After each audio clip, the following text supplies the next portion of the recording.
Hey everybody, welcome to Kimmel's Irish Pub. Time for another movie review. Tonight's movie, Gone in the Night. This one's been on my list for a while, finally getting to see it here. Winona Ryder, that's Stranger Things, a lot of people know her from that, but been a lot of other things. Heather's was one that I always remember, but anyway.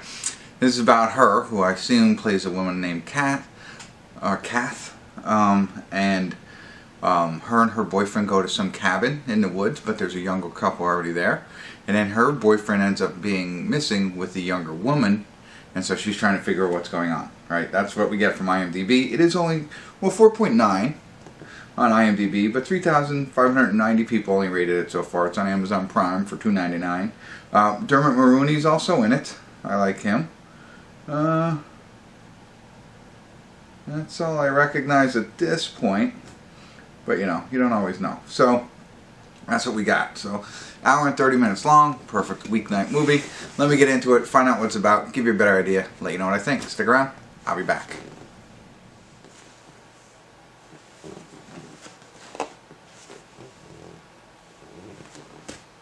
Hey everybody, we're at the credits of Gone in the Night. No check-in on a story. I was going to check in probably about the 53 to 54 minute mark. And I was like, that seems a little late for a check-in, because it's kind of like more of a mystery than I had anticipated. So I didn't know, you know, sometimes with those you don't know when to check in and give some information. But it was so far through the movie, only an hour and a half long, I chose not to. I got lucky. In that moment is when I kind of put it all together. So so it takes a little bit. Now I didn't get it completely right. Let me also tell you that. But a couple of different things, just random things off the top of my head. First of all, Owen Teague is in it. I've seen him in a lot of different things. He was in It, Bloodline. I'm trying to see what else. Oh wait, the things I've rated him in: I See You, Every Day, The Empty Man, Montana Story. So he's in a lot of different things. Like, very recognizable, at least for me. And then Brianne, I think. Come on, scroll. Brianne Teague. TJU. So she's in the series I Know What You Did Last Summer, not the actual movies, and Unhuman she was in. So recognizable as soon as I saw her. Okay, so get that out of the way, right? So there's some more people in it that I knew, I've seen before. The beginning, one of the things that struck me really in the beginning was the soundtrack, and it rang a bell at the end here. So when the credits came up, it's like a different kind of soundtrack, but it catches your attention. I don't know what the songs were, so there was a song in the beginning when they're driving up to the cabin. I was like, okay. And then when the opening, you know, what is it, Gone in the Night comes up, like the eerie score to that was, again, I don't want to say eye-popping, but, you know, attention-getting for me. I was like, okay. You know, and I immediately started to think to myself, how many other movies, like, miss that piece? You know, or they don't hit it, at least not for me, you know, and sometimes, you know, it's not necessarily needed, but this one stood out to me, so check it out. And in the final credits, it was like, okay, alright, you know, I thought it all worked. So I didn't pick up on it throughout the movie, just at the beginning and at the end, but it was enough for me to talk about it.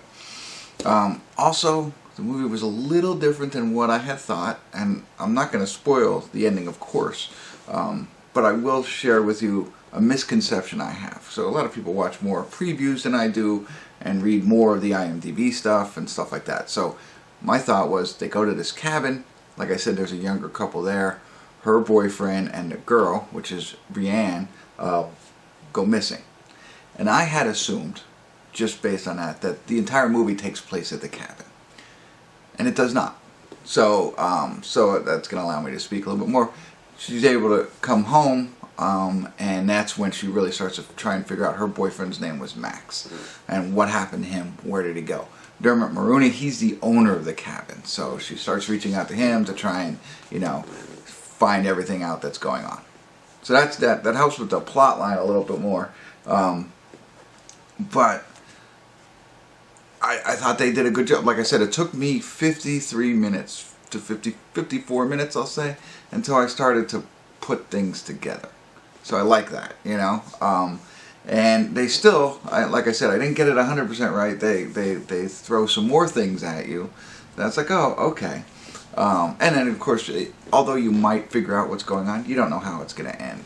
And again, they did a pretty good job with, at least I think, you know, of not making it predictable. You know, while you still may be able to figure out somewhat of what's going on, you don't get a full grasp of what they're trying to do, in my opinion. So for me, that's the way I was. As far as everything else, I mean, you know, the acting was fine. There's nothing. I mean, Winona Ryder. Like, you know, she's kind of like she is in Stranger Things, or you know, like, you know, some of the more recent movies. Dermot Mulroney, he's him. You know, I will say this, and this is nitpicky, but I'll say the dialogue at the, I guess the dramatic climax, which really it ends up being pretty much the end of the movie as well. So there's not much more after. That was given that they gave to Dermot Mulroney. I don't know how I could have said it better, or what, you know, they could have had the characters say at that point in time. But I just felt that stood out to me as well. I was like, and it's hard for me to share because I don't want to spoil anything with you. But if you watch it, maybe look for that as well. But in the end, I thought it was definitely better than a 4.9 for sure.